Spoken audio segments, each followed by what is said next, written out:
C'est l'un des emblèmes de la Belgique à l'étranger. Le chocolat, Thierry Muret en invente pour Godiva depuis de nombreuses années, ici au cœur de New York. Cette pièce par exemple ici, le caramel salé est produit à Bruxelles.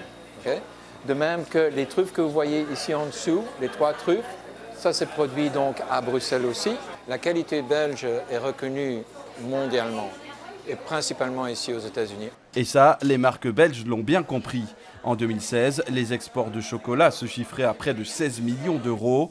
Alors ces Brussels Days, c'est aussi l'occasion de consolider des marchés. Au-delà du traditionnel chocolat, eh bien Bruxelles amène ici son expertise dans un domaine un peu moins connu chez nous, mais bien installé ici aux États-Unis, l'éco-construction. L'éco-construction, un domaine où les Bruxellois sont à la pointe. Ils le démontrent ici avec ce Icebox Challenge. Ces blocs de glace ont passé 4 semaines à l'intérieur de 2 boîtes, l'une faite avec des matériaux passifs, l'autre non.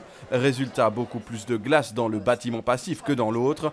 Une manière de montrer l'expertise bruxelloise. Sébastien Moreno est architecte. Il vient d'ouvrir son bureau à Manhattan. La résilience, le zéro énergie passe notamment par le passif. C'est pour ça qu'il y a une telle demande maintenant. Et comme Bruxelles a pris une telle avance, eh bien, ils sont devenus surexcités par cette avance.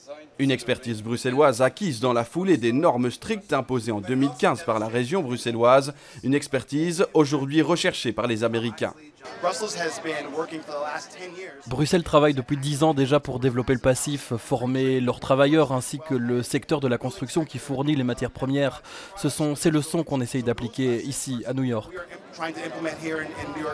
La ville de New York s'est fixé un objectif, diminuer de 80% ses émissions de gaz à effet de serre à l'horizon 2050. Un marché de 45 milliards d'euros pour l'ensemble des États-Unis auquel les Bruxellois comptent bien participer. Autre secteur convoité par les Bruxellois, la mode. Une dizaine de créateurs ont fait le déplacement durant ces Brussels Days. Leur but, obtenir des contrats avec de grandes enseignes américaines, comme ici au Dover Street Market. Pouvoir être vendu dans un store de tel niveau, c'est la meilleure carte de visite pour une marque belge ou bruxelloise. Au niveau de développement, le marché belge est trop petit aussi pour les créateurs, pour qu'on puisse se développer et pour qu'on puisse gagner notre vie. Donc les marchés Amérique du Nord comme l'Asie est hyper important. En plus des visites de magasins, les créateurs ont pu directement rencontrer des acheteurs avec déjà quelques signes positifs. Près de la moitié de nos créateurs déjà aujourd'hui ont la confirmation de points de vente à New York et d'autres sont encore en cours de discussion. Des Brussels Days sous le signe du networking, beaucoup de poignées de main, mais au final peu de signatures de contrats. C'est la mode qui s'en sort le mieux, avec 6 créateurs sur 10 qui pourront désormais vendre leurs produits ici à New York. Au niveau de l'éco-construction, eh bien, il faudra encore attendre. Des contacts devront encore être pris dans le courant de l'année. Voilà Bruxelles qui tente ici d'imposer sa marque face aux géants américains.